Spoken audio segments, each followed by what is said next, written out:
Alhamdulillahilladzi arsala rasulahu bil huda wa dinil haq liyudhhirahu 'ala dini kullihi wa kafa billahi shahida. Asyhadu an la ilaha illallah wahdahu la syarikalah wa asyhadu anna Muhammadan 'abduhu wa rasuluh alladzi la nabiyya ba'da. Wa usalli wa usallimu ala sayyidil awwalin wal akhirin Nabiyina Muhammadin wa ala alihi wa ashabihi wa man ihtada bihadihi wa sanna bi sunnatihi ila yaumiddin. Alhamdulillah wa sekalian, kita bisa berkumpul dalam kajian rutin kita di hari Ahad pagi ini, mengkaji ilmu-ilmu yang merupakan warisan dari para ulama dalam rangka lebih memahami jalan ajaran Islam yang bersumber dari Al-Quran dan Sunnah. Insya Allah di ahad yang kedua kita seperti biasa mengkaji tafsir yang berusaha dipilih dari berbagai tafsir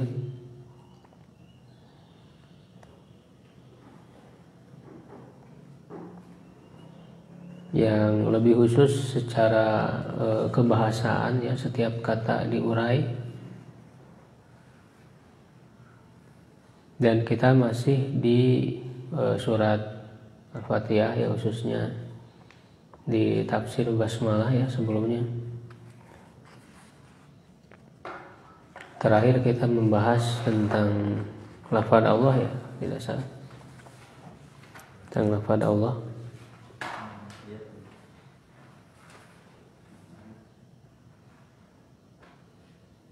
Yang awalnya wa akhama ada nggak?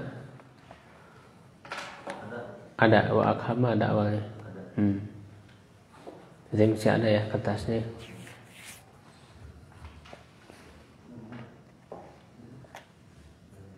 Sebelumnya sudah dibahas tentang lafaz Allah itu ada yang mengatakan jamid, ada yang mengatakan mushtaq. Ya, mudah-mudahan kalau sudah selesai, insya Allah jadikan kitab dicetak gitu biar gampang ini berurutan. Ya, jadi belum selesai rencananya, insya Allah. Surat Al-Fatihah dan juz amma dulu paling tidak.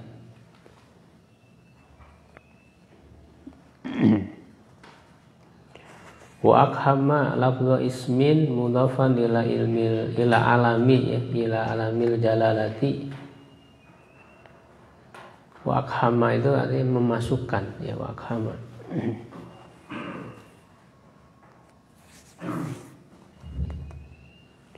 Lafaz isim yang didapatkan kepada nama Allah nama kemuliaan, alam, alami nama, bukan ilmi dibacanya, tapi alam. Walaupun hurufnya kan sama hurufnya sama, tetapi dibacanya alami karena sesuai dengan konteksnya di sini. Maksudnya alami, jadi nama nama kemuliaan, maksudnya nama Allah. Iya. Idkila di mana dikatakan bismillah dengan nama Allah, walam yaqul billah dan tidak mengatakan billah.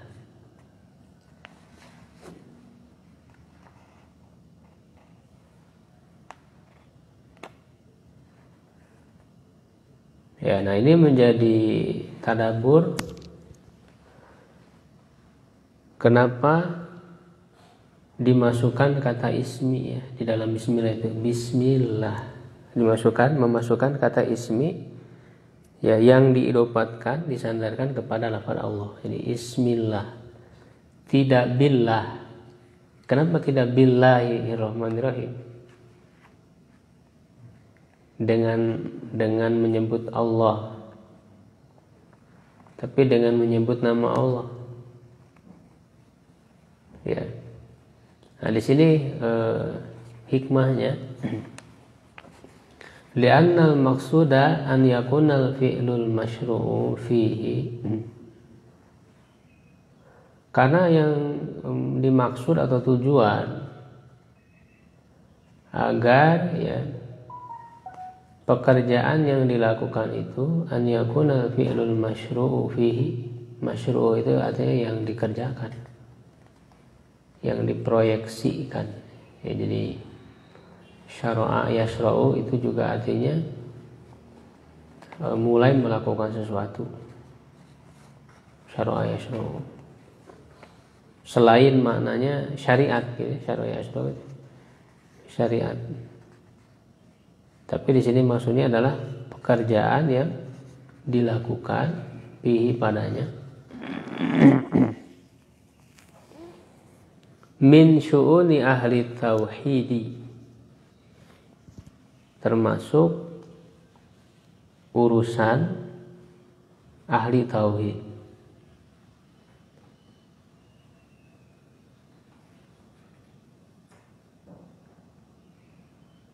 Al-mausumati, yang disifati.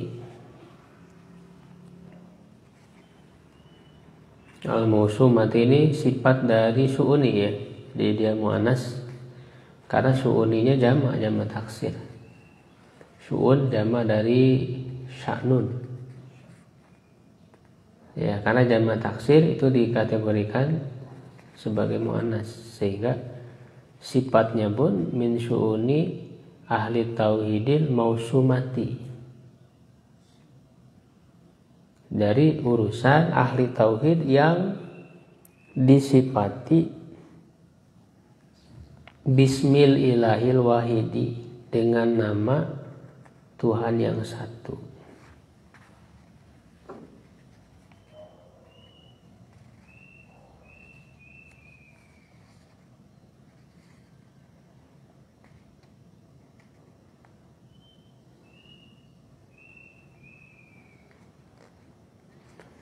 Ya, jadi tujuannya agar pekerjaan yang dilakukan itu mendapatkan keberkahan dari nama Allah itu sendiri. Ya, kenapa disebutkan nama ya, Bismillah? Ya, agar nama Allah itu menjadi keberkahan.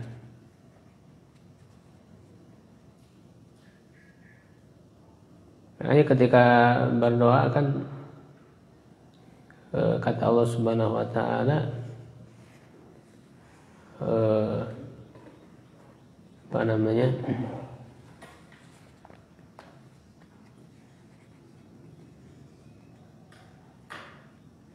Ud'ullaha awid'ur rahmana apa ayyam ma tad'u falahul asmaul husna. Jadi berdoalah dengan nama Allah atau dengan Ar-Rahman.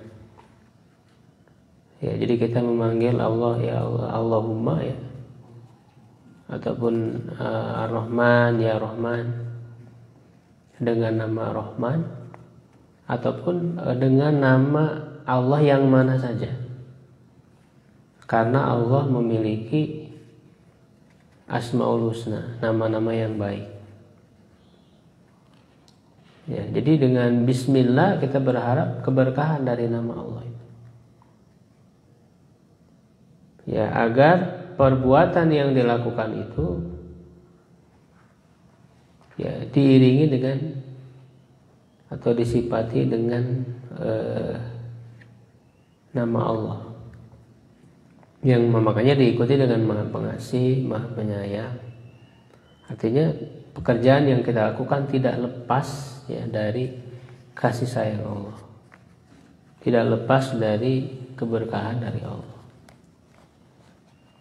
Ya, itu diantara hikmah ya yang bisa kita gali.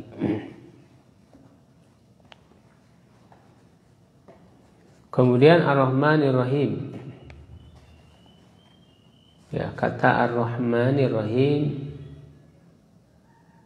ismani mustaqqani minar rahmah. Kata Ar-Rahman yang Maha Pengasih, kalau kita artikan kan yang Maha Pengasih, yang Maha Penyayang. Ya apa bedanya Ar-Rahman Ar-Rahim? Kalau dalam bahasa Indonesia kan belum kelihatan bedanya. Pengasih, penyayang ya sama aja. Ya. Nah ini kita bisa urai secara kebahasaan, di mana nanti ada sisi-sisi perbedaannya. Ya, walaupun kita lihat sisi persamaannya dulu, bahwa kata Rahman dan Ar-Rahim itu adalah mushtaqani minar rahmah. Ya, mushtaq artinya kata yang dibuat ya dari yang berasal dari kata rahmah. Kata yang dibentuk ya yang berasal dari kata rahmah. Jadi akar katanya sama. Ar-Rahman, Ar-Rahim, akar katanya sama, yaitu Ar-Rahmah. Rahmat, ya sudah jadi bahasa kita. Ala wajhil mubalaghah, ya di atas bentuk mubalaghah. Jadi bentuk Ar-Rahman, Ar-Rahim adalah bentuk mubalaghah, sigot mubalaghah. Ya kalau kita sudah belajar ilmu tasrif, ya ada yang disebut dengan nama sigot mubalaghah. Sigot mubalaghah itu yaitu juga bisa dilihat salah satunya di buku saya ya, teori kunci. Ada ya pembahasan tentang sigot mubalaghah. Ya adalah yang menunjukkan makna sangat atau maha ya. Jadi ada makna yang dilebih-lebihkan, yang asalnya dari isim fa'il. Ya, yang asalnya dari isim fa'il ketika dibuat ya kepada sigot mubalaghah, dia menjadi ada makna yang lebih.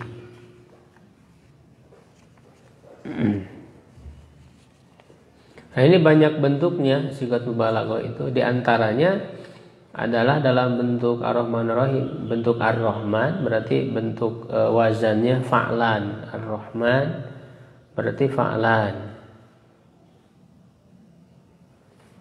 Ya, godban misalnya. Kalau isim fa'il kan yang kita tahu misalnya godiba yagdobu ya. Godiba yagdobu, godoban, godibun kan isim fa'ilnya kan. Godibun fa'ilun, yang marah ya, artinya kalau yang marah itu kan dia sekali itu marah disebut godibun, meskipun sekali marahnya sekali ya.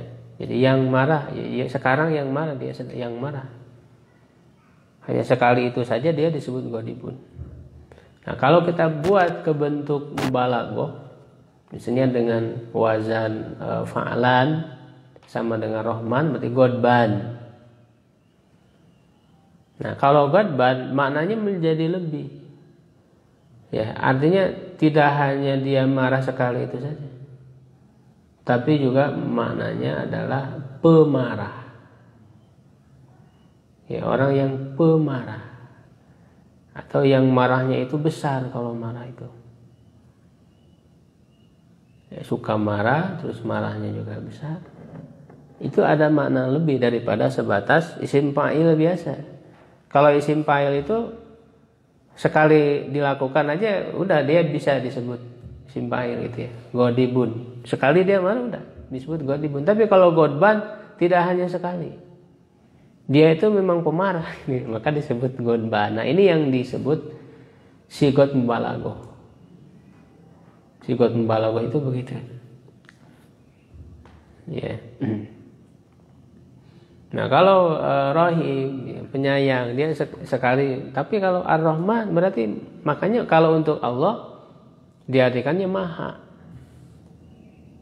Gitu kan, maha penyayang. Jadi yang kasih sayang itu sangat luas, sangat besar, tidak pernah lepas sifat kasih sayang itu dari Allah. Ya, dan begitu juga Rahim. Wazan dari fa'il, wazannya fa'il. Rahimun.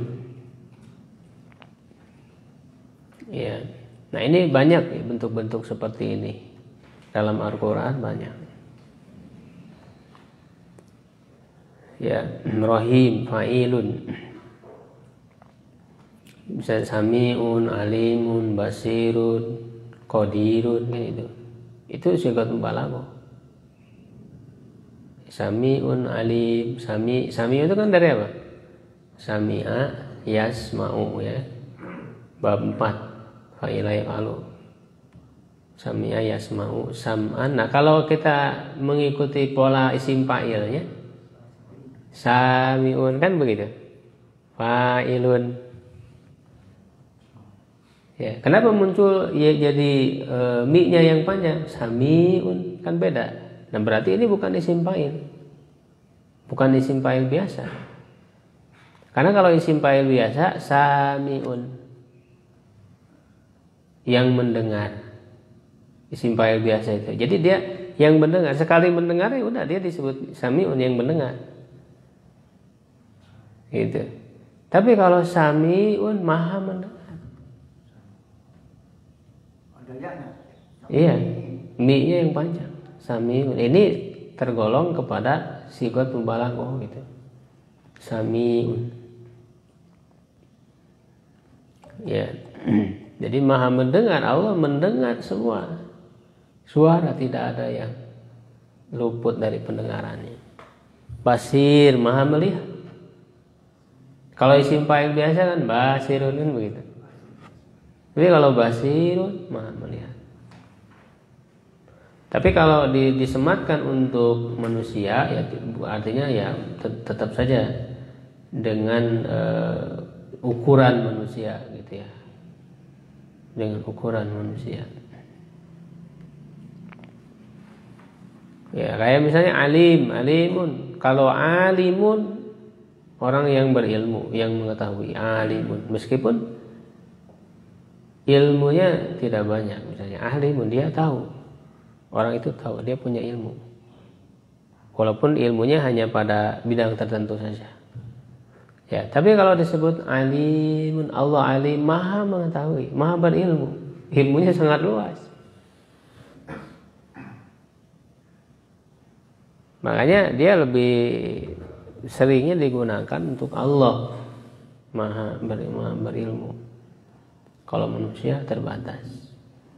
Nah, paling biasanya kalau ulama itu disematkan dengan wazan allamah ya, fa'alah, allamah.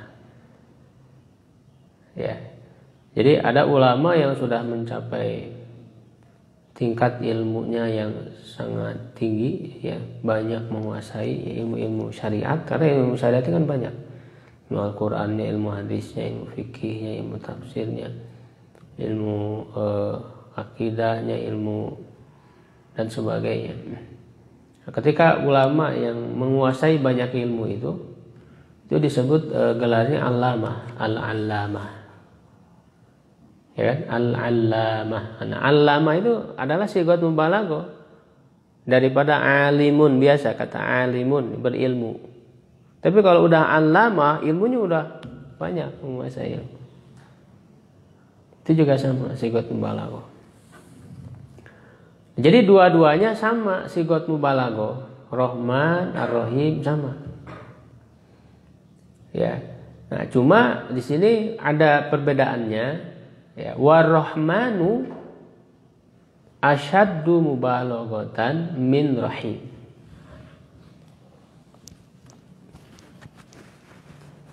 Meskipun sama-sama mubalaghah, tetapi Rahman itu lebih kuat mubalaghahnya daripada Rahim. Ya. Jadi walaupun sama-sama mubalaghah, Rahman lebih kuat mubalaghahnya daripada Rahim. Kenapa alasannya? Binaan ala anna ziyadatal mabna tadulu ala ziyadatil makna. Ini kaidah yang harus kita hafal. binaan berdasarkan ya atas ya ala anna bahwa ziyadatal mabna adanya penambahan huruf ya mabna di sini maksudnya huruf. Adanya penambahan huruf tadulu menunjukkan ala ziyadatil makna ya atas tambahan makna.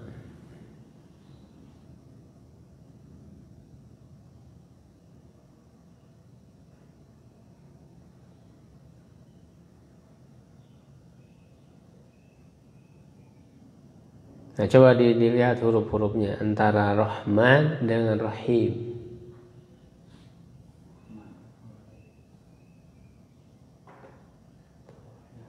Ada berapa? Banyakan mana hurufnya Rahman dan Rahim? Hah? Rahman dan Rahim, banyakan mana hurufnya?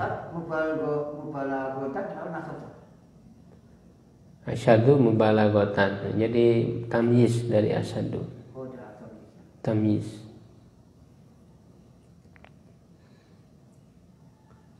Sama atau beda hurufnya? Ar-Rahman, Ar-Rahim. Banyakan Ar-Rahman. Apa yang ini berapa hurufnya? Satu apa? Satu ro, dua ha, tiga mim, empat. Nah, empat tuh ada alif dulu. Karena kemannya kan panjang. Rahman kan panjang, dibaca panjang. Artinya kan ada alif di situ. Itu kan huruf, alif juga huruf. Harus dihitung, Pak. Harus dihitung alif. Nah, yang kelima baru nun. Berarti ada 5. Sedangkan Rahim 1 ro, 2 ha, 3 ya, 4 mim, 4. Oh, sebelum non alif dulu. Oke ya, karena kan dibaca panjang. Rahman. Sama kalau Rahim kan hi-nya dibaca panjang karena ada ya. Ya-nya kan dihitung. Karena dia huruf mad, dihitung ya-nya. Begitu juga Rahman alif. Tapi enggak nafas. Ya, enggak ditulis, tidak ditulis. Nah, ini diantara kekhususan dalam Mushaf Utsmani ya, dalam Mushaf Utsmani ada alif-alif yang tidak ditulis. Ya, makanya ketika diharokatin itu kan dengan fathah yang berdiri itu Rahman. Itu maksudnya ada alif. Cuman enggak tertulis, Pak. Makanya nulis Quran beda dengan nulis teks Arab biasa. Kalau nulis Quran itu ada ilmunya, ilmu Rasul Utsmani. Artinya tulisan yang dulu ditulis di zaman Utsman bin Affan. Itu menjadi ijma para sahabat. Kesepakatan sehingga mushaf itu disatukan, satu mushaf dengan satu tulisan yang sama. Yang pada saat itu ya belum ada titik, belum ada harokat. Ya hanya huruf-hurufnya sudah pasti kapan alif ada, kapan alif tidak ada. Itu ada ilmunya sendiri, Pak. Bisa dipelajari dalam ilmu rosem. Ilmu rosem dan dobat ada ilmunya. Bagaimana cara penulisan Al-Quran. Ya kan? Kapan tak marbutoh ditulis dengan tak marbutoh, ya ha titik 2 bulat. Kapan dia ditulis dengan tak maftuhah, tak biasa, tak maftuhah. Ya, gitu. Itu ada ilmunya. Tulisan sholat, misalnya sholat, ya kan tidak dengan alif, dengan waw kan. Sholat, zakat. Nah itu dipelajari dalam ilmu rasam dan dobat, ilmunya itu. Ya, jadi ada alif yang tidak ditulis, Pak. Tapi dia dibaca dibaca ya alifnya itu. Maka dia harus dihitung sebagai huruf. Sehingga lebih banyak. Nah, lebih banyak huruf menunjukkan ada tambahan dari segi makna. Berarti Rahman karena hurufnya lebih banyak daripada Rahim, berarti dia lebih kuat mubalaghahnya itu. Mubalaghahnya lebih kuat. Ya. Seperti yang pernah saya sampaikan, misalnya antara kasaba dengan iktasaba. Kasaba berusaha, iktasaba itu lebih lagi usahanya. Karena ada tambahan kan, ada tambahan huruf mazid, sulasi mazid gitu kan. Sulasi mazid itu ada tambahan huruf itu dia memberikan makna yang lebih. Laha ma kasabat wa 'alaiha maktasabat.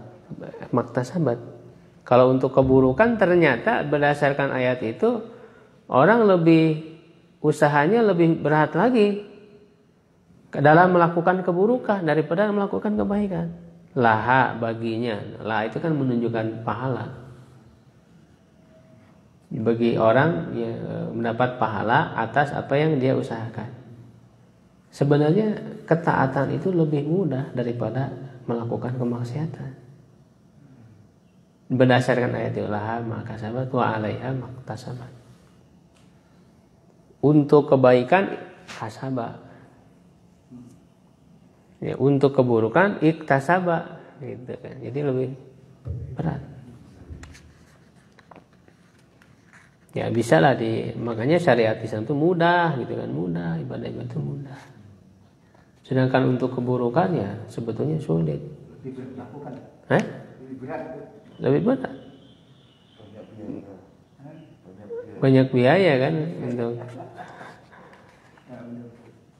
Ya kalau nikah kan sekali seumur hidup nikah. Kalau zina biayanya banyak.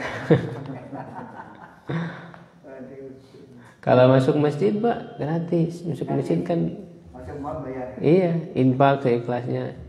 Ya, kalau masuk ke diskotik gitu kan, masuk ke ini. Ya kan sebetulnya lebih berat kan orang melakukan kemaksiatan. Ya, nah itu jadi diambil dari situ. Ada penambahan ini huruf menunjukkan ada penambahan makna.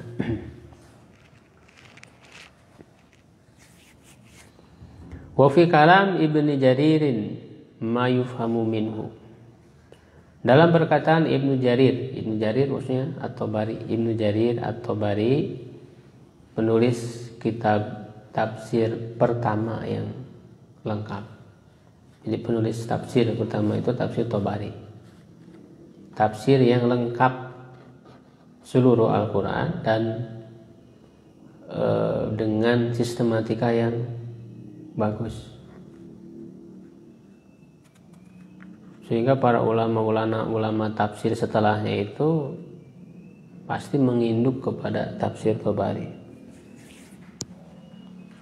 Ya, jadi dalam perkataan ini kan saya ambil dari Ibnu Katsir ya, jadi dari redaksi Ibnu Katsir, jadi kata Ibnu Katsir. Dalam perkataan Ibnu Jarir ada apa yang dipahami darinya. Jadi apa yang dipahami darinya hikayatal iftifaqi,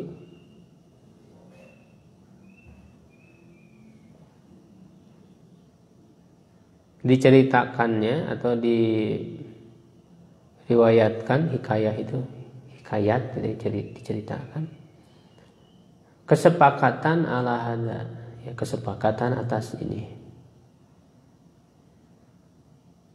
kesepakatan atas bahwa Rahman itu lebih kuat daripada Rahim. Jadi Ibnu Jarir itu kan beliau selalu dalam tafsirnya menukil pendapat ya para ulama itu, para sahabat.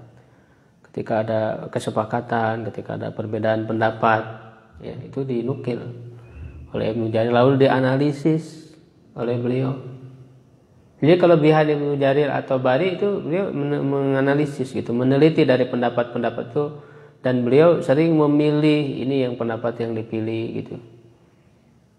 Itu ikhtiar, ikhtiar Ibnu Jarir, pilihan-pilihan Ibnu Jarir. Jadi diceritakan adanya kesepakatan atas pernyataan ini bahwa Ar-Rahman itu lebih kuat daripada Rahim, begitu disepakati oleh para ulama. Wa fi tafsir ba'di salaf, dan dalam tafsir sebagian salaf, sebagian ulama terdahulu salaf,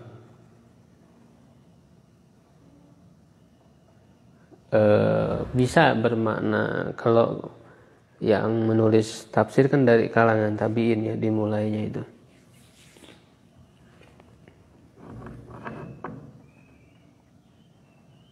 Atau tidak mesti dari tulisan ya, bisa saja secara lisan.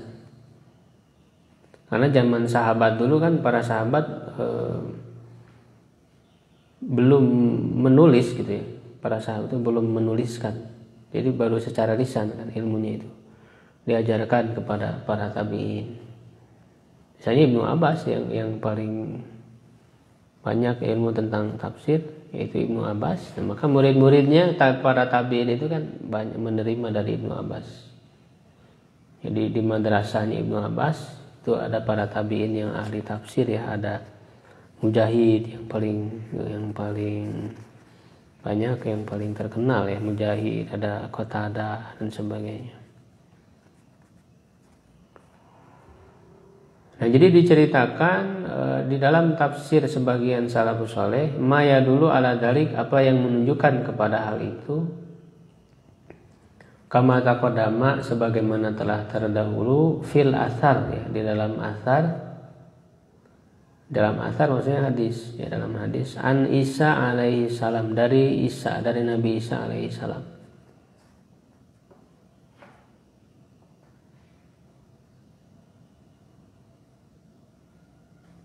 Ya, kalau dari Nabi Isa ya siapa yang berarti ya, dari Nabi gitu ya, mesti dari Nabi. Nabi menyampaikan bahwa Nabi Isa alaihissalam qala, bahwa dia berkata, War-Rahman rahmanu dunya wal akhirah, War-Rahim rahimul akhirah. Nah, ini sisi perbedaannya. Rahman, Allah Maha Pengasih atau penyayang, sama aja. Maha pemberi rahmat. Ya, apa bedanya kalau Rahman itu pemberi rahmat di dunia dan akhirat. Rahman itu. Jadi Rahman Allah yang Maha Pengasih Penyayang, yang Maha memberi rahmatnya, yang rahmatnya itu meliputi dunia dan akhirat. Sedangkan Rahim rahimul akhirah. Sedangkan Allah Maha Rahim, yang rahimnya di akhirat saja.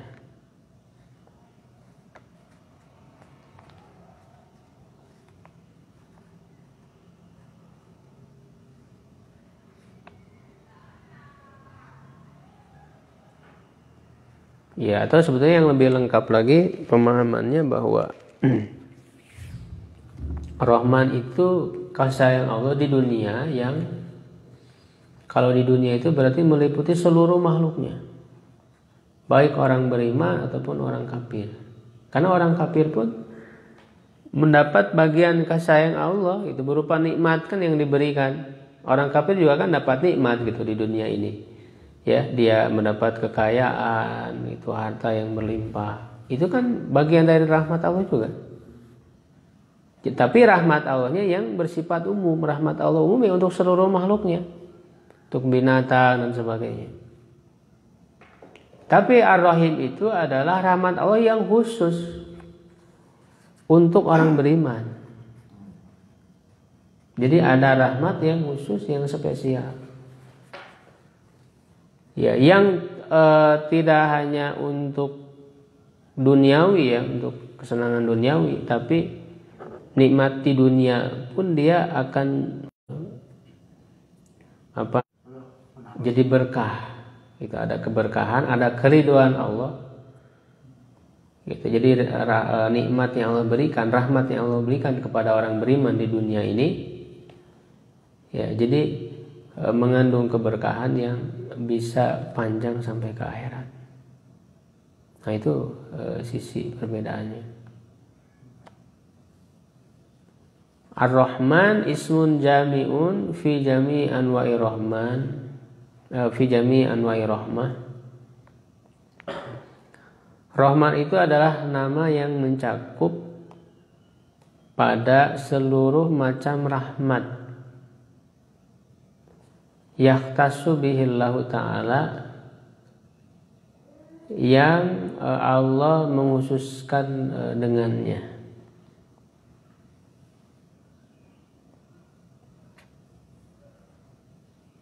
Jadi seluruh rahmat Allah memiliki, yang maha memberi rahmat ya dengan seluruh rahmat. Makanya tadi umum bagi orang kafir, bagi seluruh makhluk di dunia.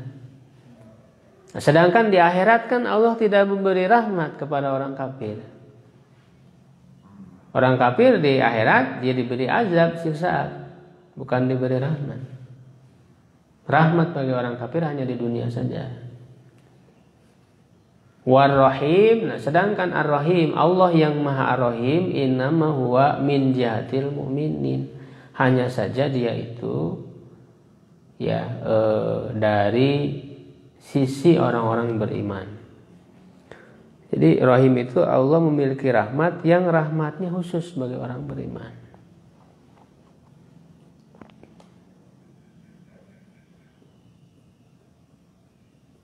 Ya, jadi Rahim itu rahmat yang umum. Rahman itu rahmatnya yang umum.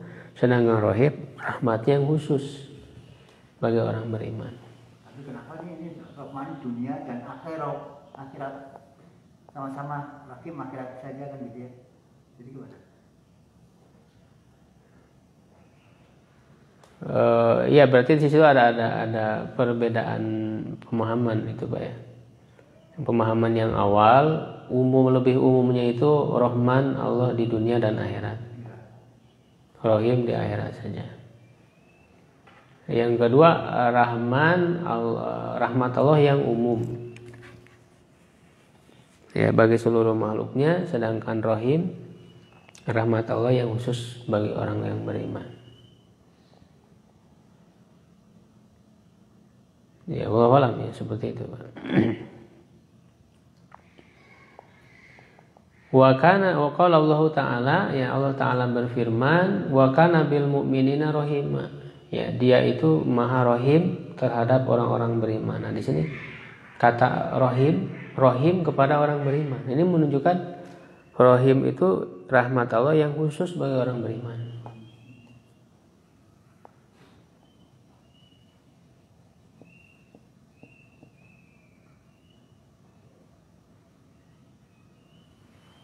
Karena kalau dibandingkan dengan akhirat ya tentu jauh lebih besar kan daripada rahmat di dunia.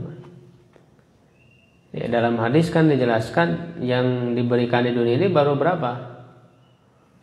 1% rahmat Allah di dunia. Yang dengan 1% itu kata Rasulullah seekor binatang ya induknya menyayangi anaknya gitu ya. Itu kan rahmat Allah. Yang 1% itu Allah berikan kepada seluruh makhluk di dunia yang sangat besar. Nah, disimpan 99%-nya di akhirat. Nah, itulah yang diberikan kepada orang beriman tadi.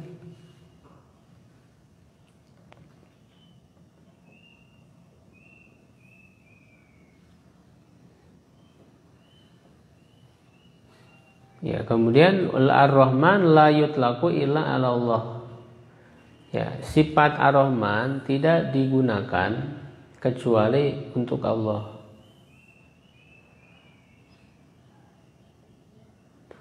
Jadi sifat Rahman itu nggak boleh disifatkan kepada selain Allah. Jadi dia nama khusus untuk Allah, Rahman, Allah Ar-Rahman. Makanya kalau kasih nama ya jangan Rahman, harusnya Abdur Rahman. Karena Rahman itu khusus nama Allah. Jangan dikasih nama buat orang. Makanya nama Rahman tuh kurang tepat. Harusnya Abdur Rahman, hamba Allah yang Maha Rahman kan gitu. Sekarang di kita masalahnya dikasih nama Abdur Rahman dipanggil Rahman gitu. Lebih selamat dipanggil Abdur gitu ya, Abdur gitu, ada Abdul. Abdurrahman ya. Abdul Jalil Imron, Jalilnya kan pakai Abdul. Kalau Imron boleh Pak, kan ya, itu nama orang. Abdul Jalil Imron Pak ya. Harusnya panggil dengan Abdulnya, Abdurrahman. Jadi khusus untuk Allah, tidak boleh digunakan untuk makhluk.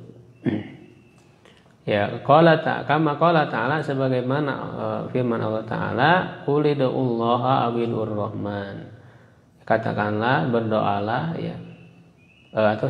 Katakanlah wahai Muhammad, serulah Allah atau serulah Ar-Rahman. Nah, ini disebutkan secara khusus. Jadi panggillah nama Allah atau nama Ar-Rahman, ya Allah, Allahumma, atau ya Rahman. Secara khusus disebutkan. Ayyamma tad'u, dengan nama yang mana saja yang kamu berdoa, falahul asmaul husna, maka dia memiliki nama-nama yang baik. Surat Al-Isra ayat 110. Bi khilafir rahim, berbeda dengan ar-rahim, alladzi yutlaqu alaihi, yang digunakan untuk Allah, wa ala ghairihi, dan juga untuk yang lainnya. Kalau rahim, sifat dari rahim itu bisa juga disifatkan kepada selain Allah, boleh, kepada makhluk. Kalau sifat rahim, nah kalau namanya rahim boleh.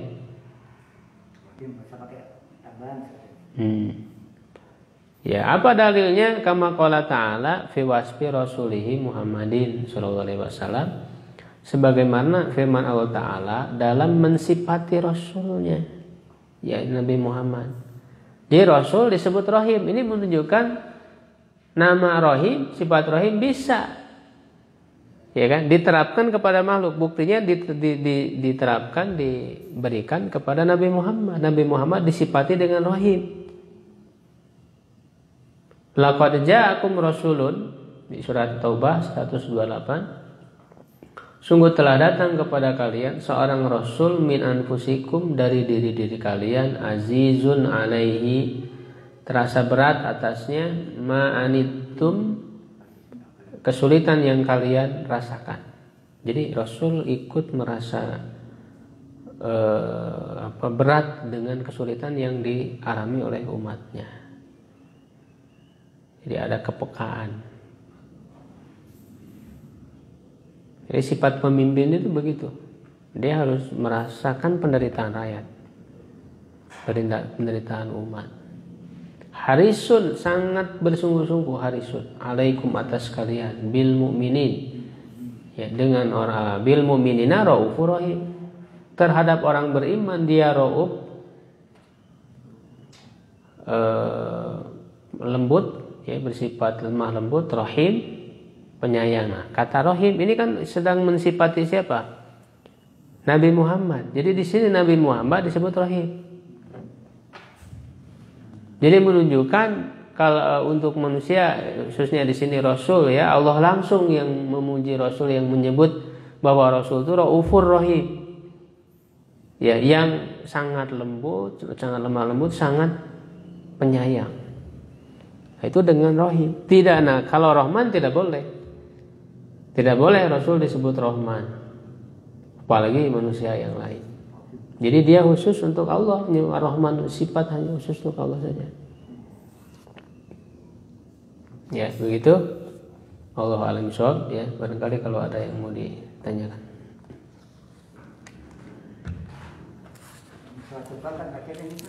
Ayat 28 128.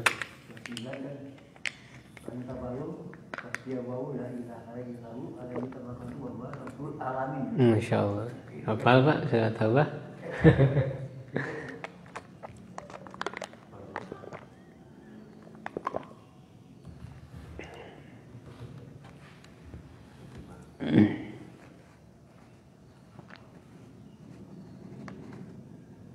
Tadi kadang-kadang nama Rahim ada yang ngambil itu Abdul Rahim, ada juga kan?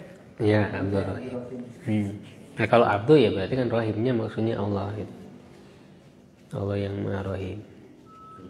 Jadi kalau nama-nama Allah itu ya sebagai Abdul gitu. Dan nama yang paling bagus kan kata Rasul Abdullah atau Abdurrahman.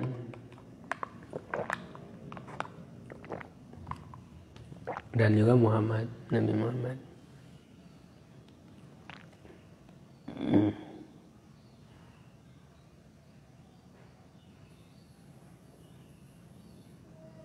Kata Rasul tasammu atau sammu bi ismi wala taqnu bi kunyati. Berilah nama dengan namaku, nama Muhammad. Dan jangan pakai kunyahku. Kunyah Nabi Muhammad kan Abul Qasim. Rasul kan kunyahnya Abul Qasim. Jadi kunyah itu kan nama yang disematkan kepada anaknya gitu. Abu siapa? Ayahnya siapa? Ayahnya Qasim. Dan anak pertama Rasul kan Qasim. Abul Qasim. Itu nama kunyah. Jadi kan nama itu ada 3, nama asli, nama kunyah. Nama kunyah itu Abu atau Ummu. Abu siapa, Ummu siapa, itu namanya kunyah. Ada juga yang lakob. Kalau lakob itu gelar. Siddiq, Abu Bakar As-Siddiq, itu gelar. Al-Faruq, Umar Al-Faruq. Kayak orang rumah, nama panggilan di rumah gitu soal saja. Nama panggilan di rumah kan kadang nama asli beda kan? Iya. Namanya Gelar berarti ya. Gelar itu kan biasanya dilihat dari apa sifat-sifatnya atau kebiasaannya atau apa, kadang orang itu digelari dengan apa gitu. Itu namanya lakob. Nah kalau kita mau buat kunyah jangan dengan kunyahnya Nabi Muhammad. Tidak boleh kita mengkunyahkan Abul Qasim.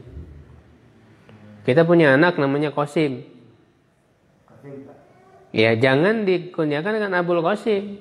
Karena itu kunyahnya Nabi.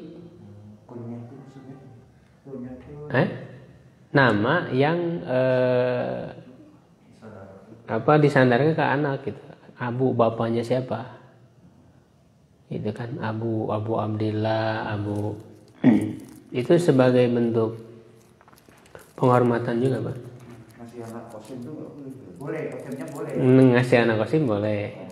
Ngasih anak Qasim boleh. Cuman kita kalau mau kunyah jangan dengan Abul Qasim. Ya, bisa aja dia Qasimnya Qasim apa namanya? Ada yang lain nggak? Apa Qasim aja? Nah, kalaupun dia misalnya anak pertamanya Qasim, nanti anak kedua siapa? Nah, berarti bisa ke anak keduanya. Kunyahkannya tidak harus ke anak pertama. Gitu. Atau Qasim itu punya dikasih gelar lagi apa? Ya, kita kunyahkan ke gelarnya. Pokoknya jangan Abul Qasim. Yang nggak boleh Abul Qasim nggak boleh. Gitu. Qasimnya ditambahin, biasanya orang Indonesia kan nggak cukup satu ya. Qasim apa gitu kan.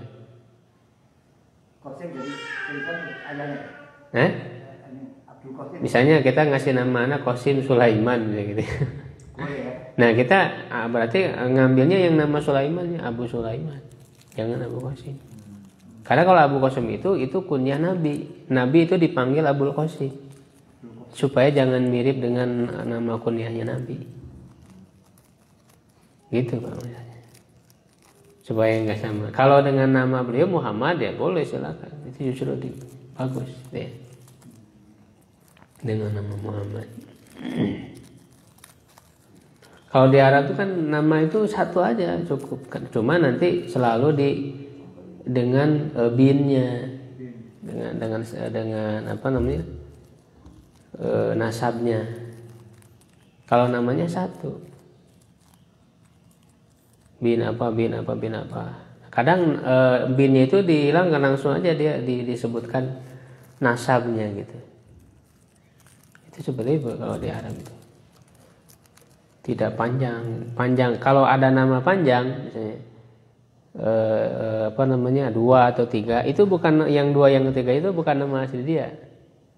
Itu nama nasabnya, nama keturunan dia sebetulnya. Kalau di Indonesia panjang banget itu. Tapi di paspor bikin harus 3 nama.